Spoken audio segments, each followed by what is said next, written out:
Lah, grabing tamban guys, oh. Nag-ulan og tamban sa ilaw. Grabe naman guys. Dami namang tamban sa kanilang lugar.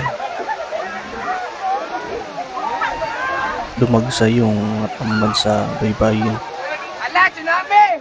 Sa Jinsan po itong lugar guys. Sa Jinsan, sa Davao City. Grabe, napakaswerte naman nila. Ang daming tamban. Paano kaya yan maubos nila?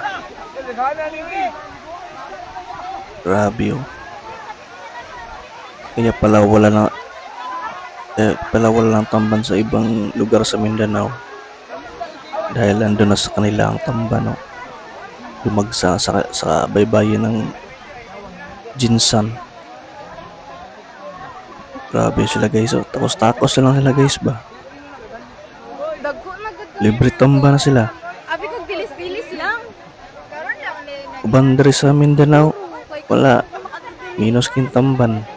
Kintamban na rin sa ila dayo. Grabe.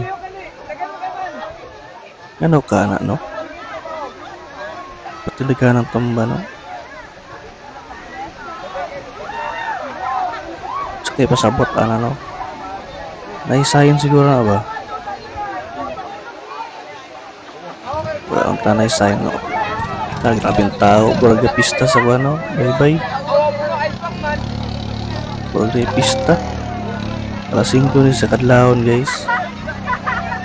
Dito sa Jinsan. Buraga pista ang anong bye-bye. Dagan tao. Na, putindagan ng tamban good ni dagsa sa bye-bye nila. Sabi ka bibo, gayo.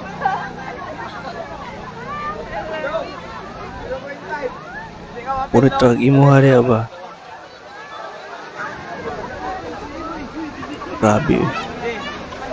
Pila ka kapo masulod na. Para sila gaharbis og tamban ba? Purag biscuits ba giharbis? Puro tamban. Ano kani dagsa ng tamban di sa Jinsan, no? Grabe. Pilagro kayo ba? Sakay pasabot ana. Walang tanan na yung maabot ng mga kalamidad, no? Sigsayin ni ba? Na mag-ready kita. Yung bako lang tanag, dili na ng may tabo. Sige, grasihan na nila sa Ginoo yun. Pagkarag tamban, no? Mag-isaw, puno na yung pom niyo.